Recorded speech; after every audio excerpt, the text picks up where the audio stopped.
Hello everyone! Ayan, kumusta po sa inyong lahat? Ayan, medyo maulan na naman po ang panahon ngayon, kaya ingat-ingat po sa ating mga followers, friends na nandyan, kung nasan man po kayo. Ayan.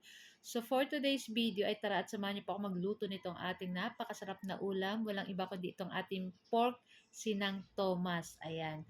So meron lang po tayo dyang patatas, syempre ating bawang sibuyas, at yung ating pork, syempre maglalagay din tayo ng green peas. So yung ating pork, binabad na po natin yan sa isang latang pineapple juice, soy sauce, banana ketchup. Nilagyan na rin natin ng konting asin at paminta para may lasa na po yung ating pork. So ibababad lang natin yun ng mga 30 minutes. At itong ating patatas, pig-slice ko lang ng ganito. Ayan. So, pipritusin lang po natin dyan yung ating patatas para pag niluto po natin mamaya, hindi siya madurog-durog. So, buo pa din siya. Ayan. So, aahunin na natin yan. At pagkatapos sa panibagong kawali, maglalagay na tayo ng konting mantika uli at magigisa na tayo nitong ating bawang sibuyas. Ayan. Isabay na po natin yung ating bawang at sibuyas. Halu-haluin po natin iyan at pag nangamoy na yung aroma nitong ating bawang at sibuyas, ayan, medyo nagba-brown na ng bahagya, pwede na natin ilagay dyan yung ating binabad na pork kanina. So, ang ginamit po natin pork dyan is pork chop.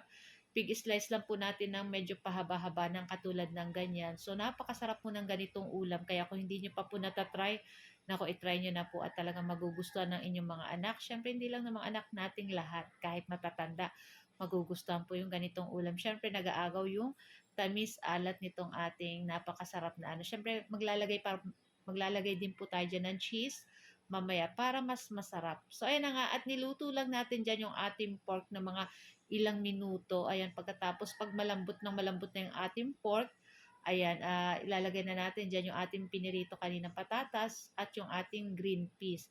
Lulutuin pa natin yan mga ilang minuto. Ayan, tapos pwede na yan guys. Pwede na nating ilagay dyan yung ating niyadjad na cheese kanina. Ayan, super yummy nito guys. Nako, uulitin pa namin itong lutuin uli sa susunod. Ayan. Ayan, shout out sa ating mga taga Quezon dyan, sa ating Tayabas, Quezon, yung ating mga relatives dyan, yung ating mga pinsan, ayan. Sinang Thomas, ayan. Niluluto din to ng aking nanay, kaya medyo familiar din po sa akin yung ganitong luto, ayan. So, nakapadagdag pa pong sarap lalo pag nilagyan ng cheese.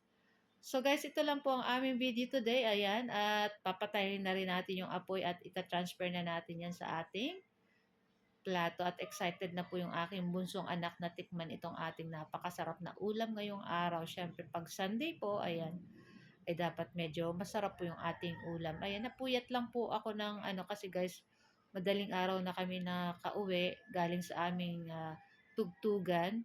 Kaya, ayan, na-late din tayo magluto. Pero okay lang po at ang importante ay mag-e-enjoy sila nitong ating nilutong ulam na pork sinang Thomas. So guys, ito lang po ang aming video today. Thank you for watching and see our next video. Huwag niyo po sanang kalimutan mag-like, comment at pa-share po ng ating video. Ciao!